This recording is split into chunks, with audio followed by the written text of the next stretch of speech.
hoy de Introducción a las NIF D4, Impuestos a la Utilidad, análisis de los principales conceptos teóricos y prácticos, misma que será impartida por nuestro director general, el doctor Jaime Alberto Flores Sandoval, de quien me permito hacer un resumen de su trayectoria profesional.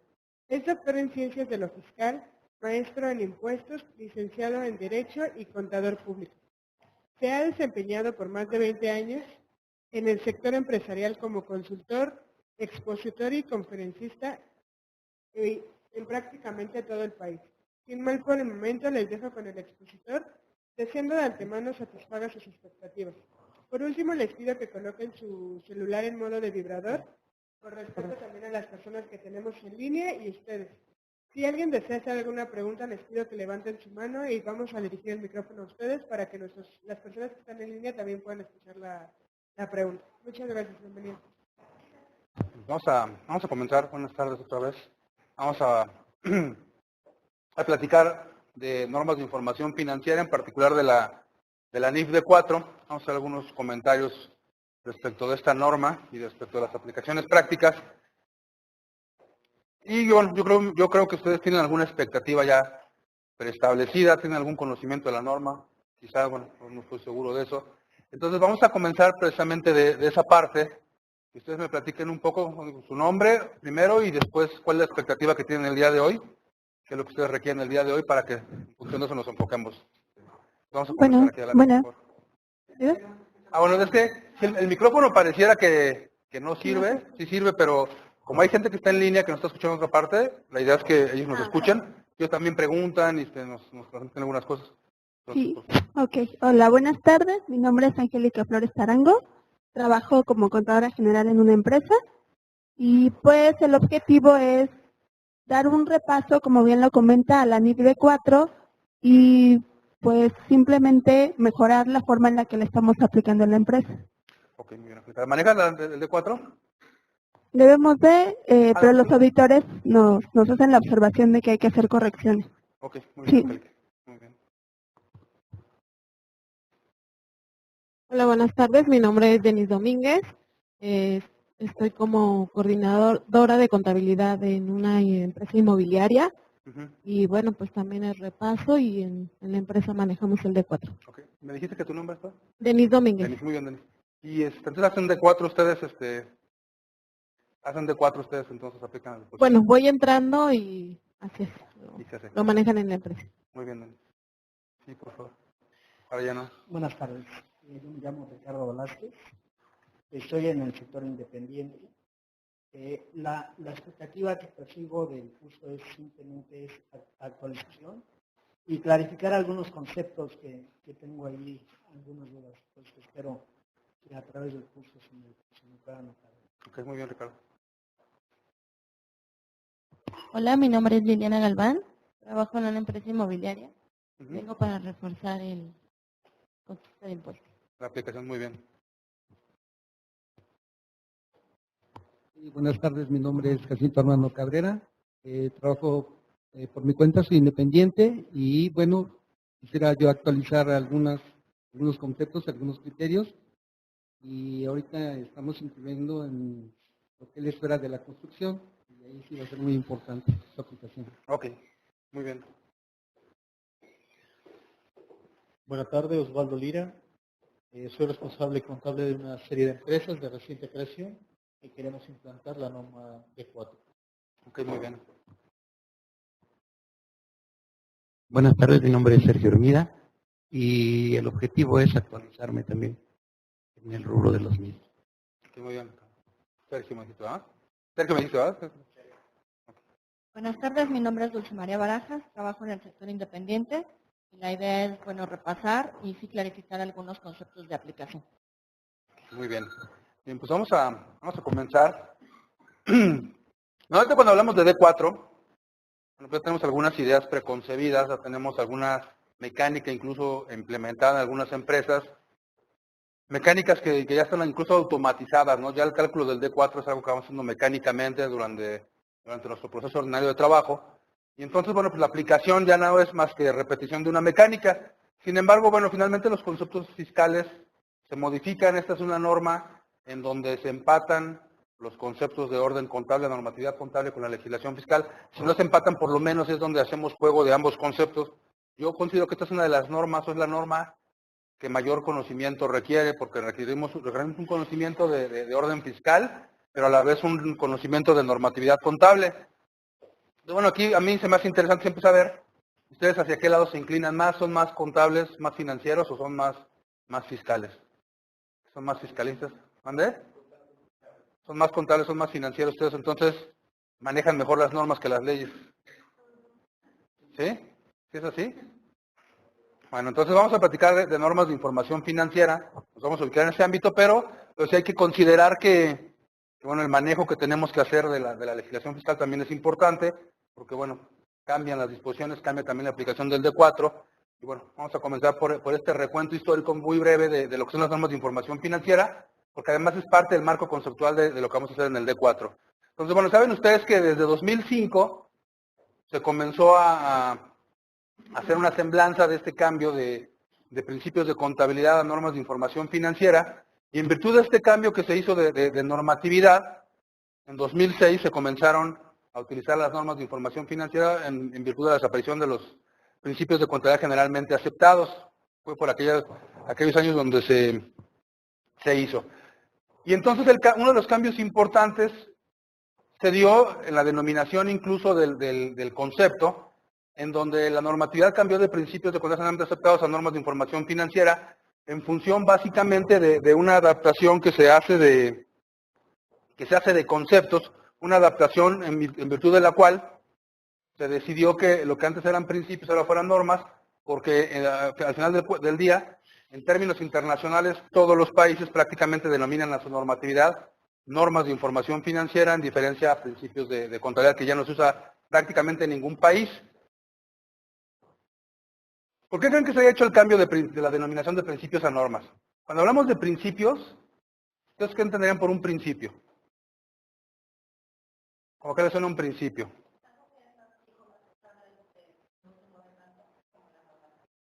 Un principio, como en su vida cotidiana, ustedes se manejan por principios, se rigen por principios. Yo tengo principios, tú tienes principios, cada uno de nosotros tiene principios. ¿Son los mismos principios para todos? Nuestros principios son, o sea, ¿principios de qué tipo manejan ustedes? Principios morales, ¿qué otros principios? Religiosos, familiares. ¿Son los mismos principios para cada uno de nosotros? Pues entonces, así se explica en el cambio incluso, en los antecedentes de la modificación de principios a normas. Cuando hablamos de principios, hablamos de conceptos que pudieran ser distintos para cada tipo de persona. En cambio, cuando hablamos de normas, ¿qué idea les da una norma? Una pauta de conducta que es rígida, que es estricta. ¿Qué otra característica tiene la norma? Es común para todos, porque además está escrita, normalmente en este caso, por ejemplo, está escrita, y además tiene cierto carácter de coercibilidad, tiene que ser aplicada de manera forzosa, ¿no? Y los que estamos en este mundo hablamos de normas de información financiera que tienen un sentido más estricto. Sin embargo, cuando se hace el cambio, saben ustedes, antes hacía la normatividad de los principios de contabilidad, lo hacía el Instituto Mexicano de Contadores Públicos a través de una comisión que se llamaba Comisión de Principios de Contabilidad. Ellos hacían las normas, ellos las aplicaban, las regían e incluso las calificaban.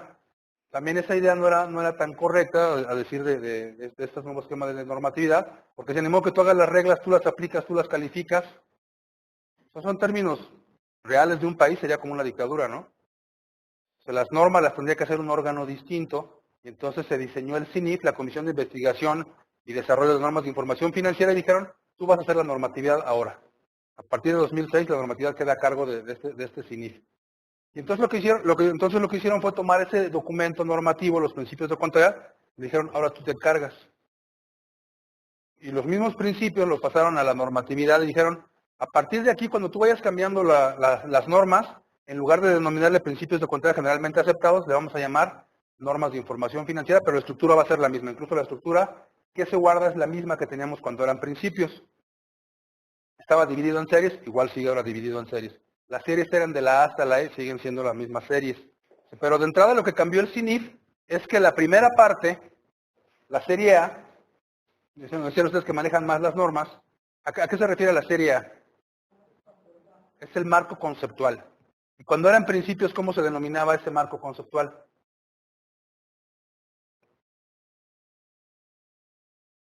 Que ahora hasta lo identificamos por las siglas, ¿no? MC.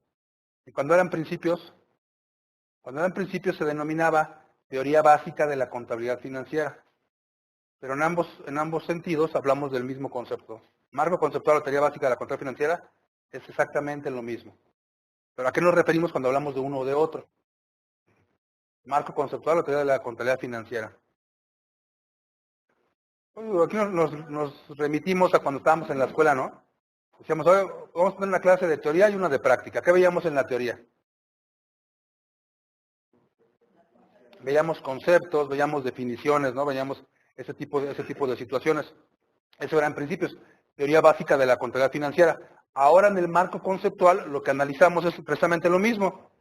Una serie de conceptos, una serie de definiciones, una serie de exposiciones respecto de cómo se tiene que hacer la contabilidad.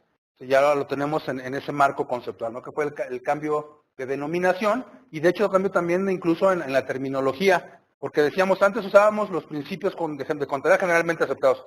¿Qué eran los principios de contabilidad generalmente aceptados?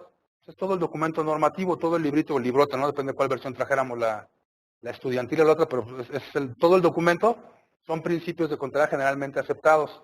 Dentro de ellos venían unos que denominábamos los principios contables básicos, ¿se acuerdan ustedes? ¿Cuántos principios se acuerdan que eran? Había 9 principios contables básicos. Y en el cambio de denominación, en el cambio ahora para la aplicación ya de normatividad financiera, ¿cómo se denominan ahora esos que eran los postulados básicos, ¿no? Y esos 9 que eran, ¿cuántos quedaron? Quedaron 8, ¿no? ¿Los mismos? Casi los mismos. De esos 9, ¿cuántos pasaron la prueba del añejo? ¿Cuántos sobrevivieron? Nada más sobrevivieron 7. Hay uno que tenemos que es nuevo, no es nueva relativamente, ya tiene prácticamente 10 años, ¿no? Está por cumplir 10 años, que es la sustancia económica, que es una denominación distinta, ¿no? Y es un concepto que no teníamos antes. ¿Para qué sirven esos postulados básicos? Bueno, pues igual que antes sirvían los principios contables básicos, son conceptos que rigen o permean en todo el proceso de cuantificación contable. Desde que tenemos un comprobante fiscal, lo registramos, lo procesamos, lo convertimos en información financiera.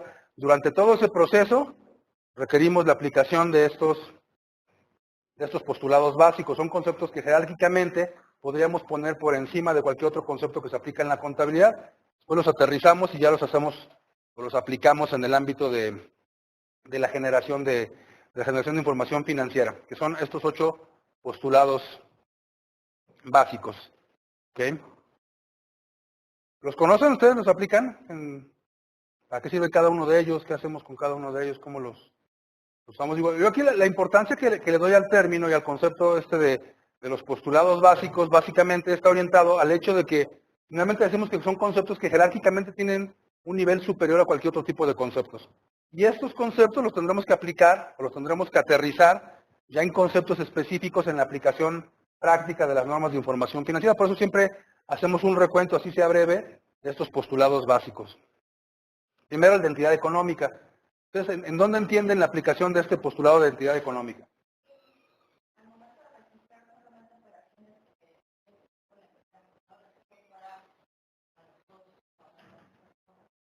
Ok, entonces, ¿cómo explicaremos este postulado básico de entidad? Ok.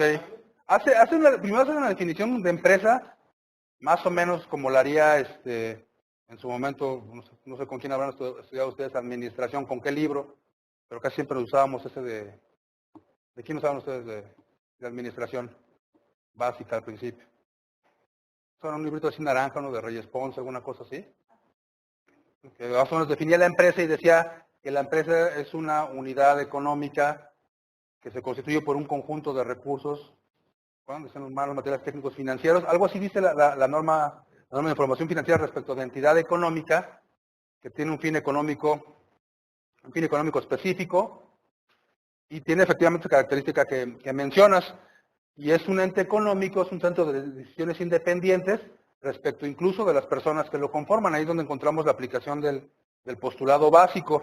Porque cuando constituimos una persona moral, decimos, por ejemplo, una persona moral tiene personalidad jurídica y patrimonio propios, independiente de las personas que lo conforman. ¿A qué nos referimos cuando decimos que tiene personalidad jurídica? Sujeto de derechos y obligaciones. ¿Y patrimonio? Esa es la personalidad jurídica. Él puede tomar decisiones y puede obligarse de manera independiente. ¿Cómo lleva a cabo esa, o cómo ejerce esa personalidad jurídica la persona moral? A través de los socios, pero aún así siguen siendo entes independientes. Eso es en primera instancia. Y luego dice que tiene patrimonio propio también. ¿A qué se refiere con el patrimonio? El patrimonio es el capital.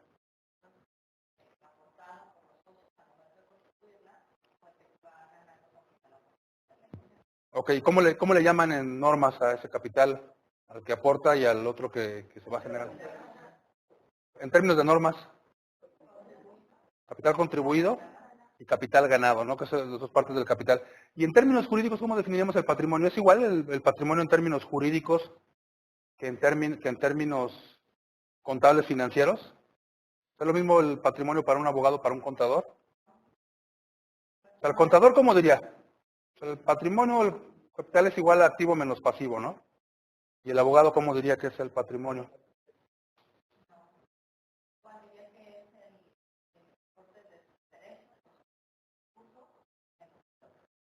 Entonces sí es lo mismo.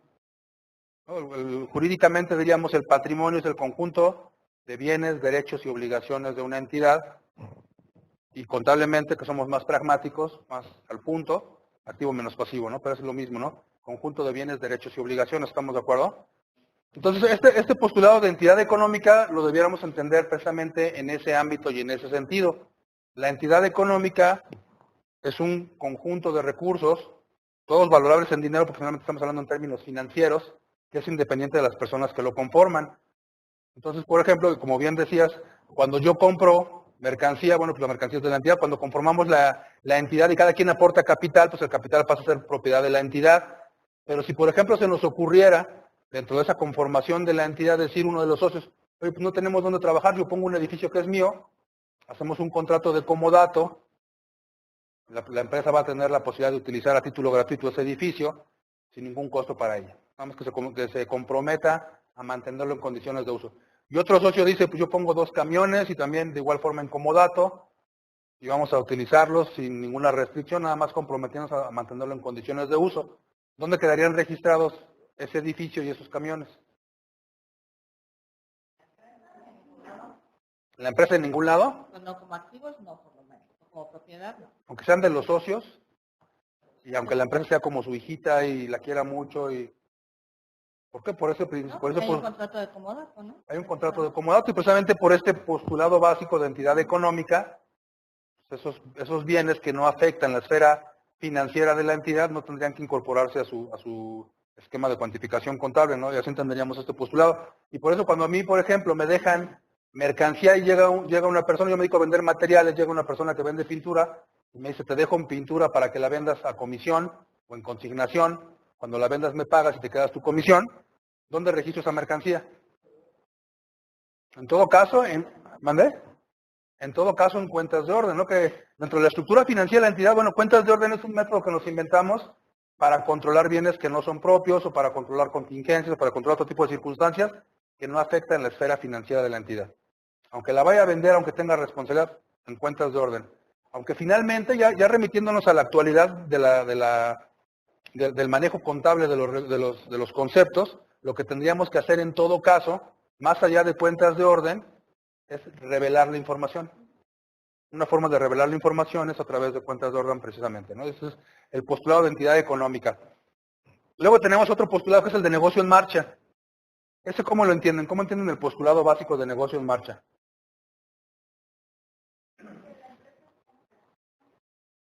Aquí la idea es hoy que todo esto sea aplicable, ¿no? Negocio en marcha significa que la empresa está en operación, ¿y eso qué? Porque acuérdense que todo esto me tiene que servir para aterrizarlo casi en el cargo y en el abono que vamos a hacer diariamente. Aquí.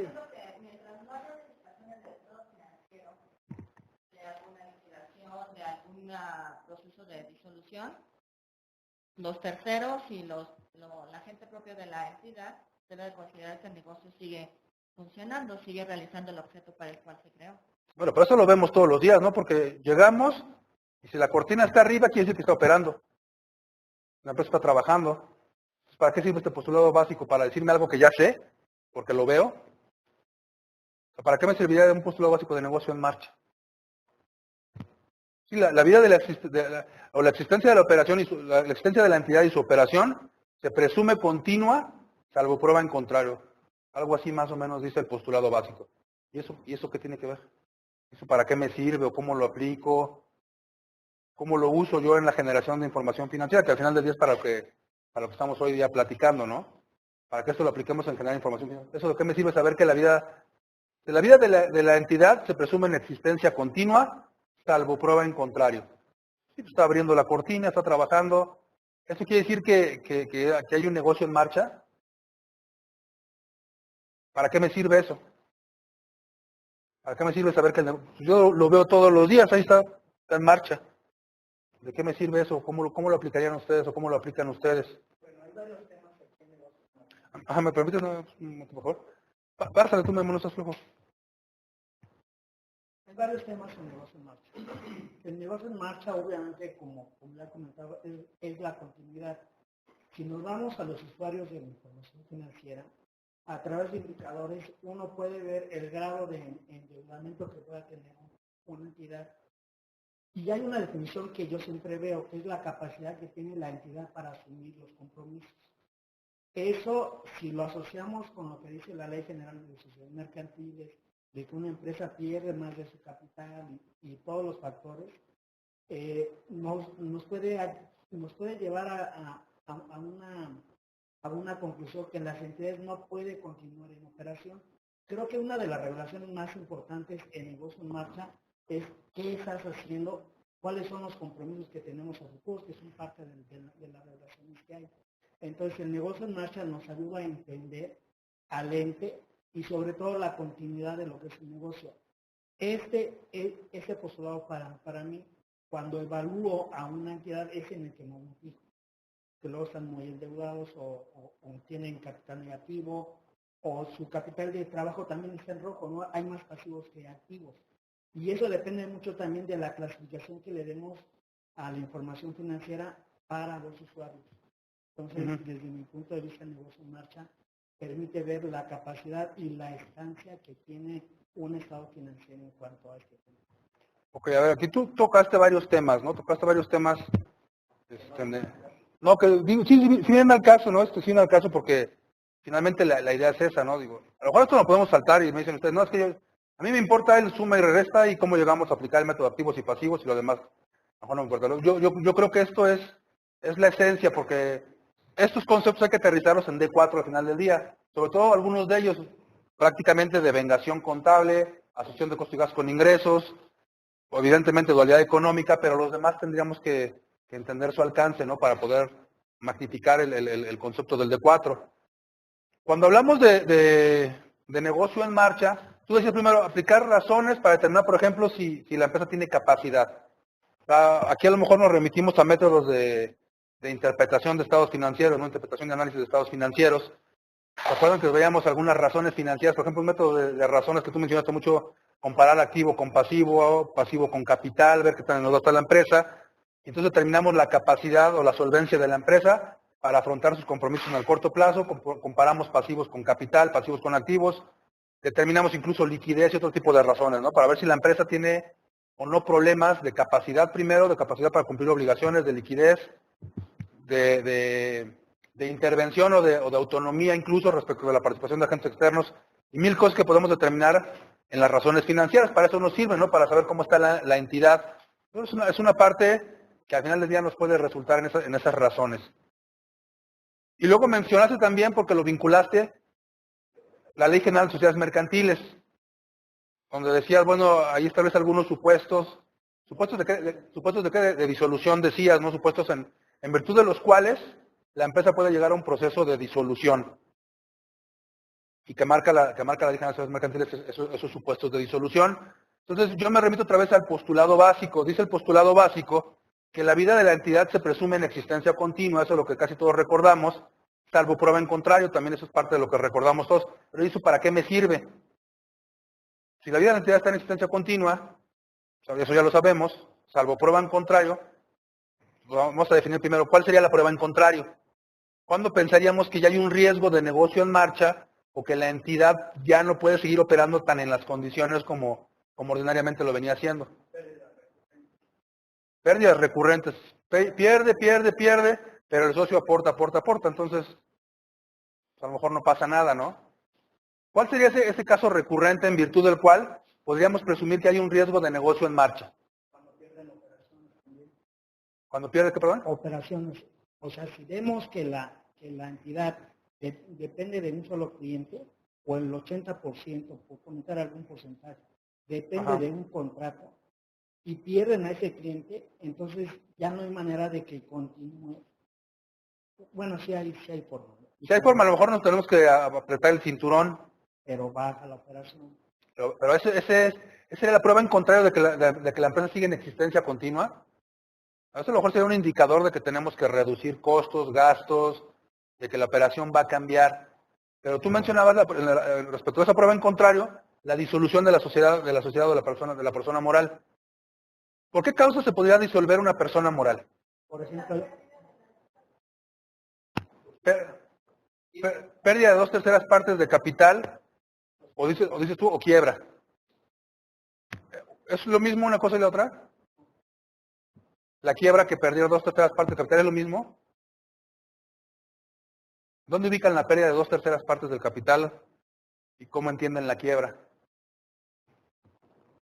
Cuando se habla de las causas de disolución de una persona moral, ¿por qué se puede disolver una persona moral? Hicimos una comercializadora, según nosotros teníamos el mejor producto del mundo, íbamos a hacer un super negocio, nos juntamos, no nos pusimos de acuerdo nunca en nada, no vendimos nada de lo que decíamos. Ya no nos caemos bien, por acuerdo de los socios, causa de disolución de la persona moral. Estamos ubicados en este supuesto de negocio en marcha, salvo la prueba en contrario de su existencia en continuo, ¿no? Entonces entramos a un proceso de disolución. ¿Por qué otra cosa se podría disolver la persona moral? Porque se cumplió con el fin para el cual fue creado. ¿Para qué la creamos? Hicimos una empresa el año pasado que se llamaba Brasil 2014. ¿Eso como para qué la hicimos? Para el mundial, para vender cosas del mundial. Y si Brasil ganaba, para vender un montón de cosas después, ¿no? Y resulta que ya se acabó el mundial, Brasil no ganó nada. Es más, se quieren olvidar del mundial ese, ¿no? Entonces, ya cumplió el objeto social, pues entonces ya es causa de disolución de la persona moral. ¿Por qué otra causa se puede disolver la persona moral? por factores externos. ¿Como cuáles factores externos? A lo mejor es una abuela, cosas que se van a dar, me dedico a vender juguetes sin nuestro inventario, robo. Porque ya no es viable la empresa, ¿no? A lo mejor ya se cumplió el objeto, ya no es viable.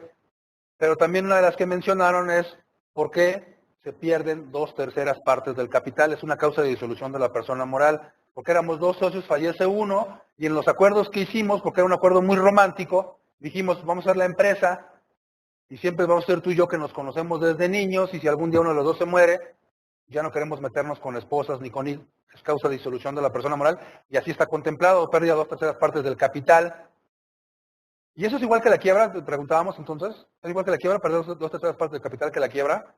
¿O qué es la quiebra en sí? Porque hablamos de un concepto técnico que decimos la quiebra técnica, así la denominamos. Técnicamente, ¿cuándo estoy quebrado? Cuando caemos en insolvencia, ya no podemos hacer frente a eso. ¿Sí? Técnicamente, ¿cómo vemos eso? Contadores, suma y resta. Mis pasivos son mayores que mis activos.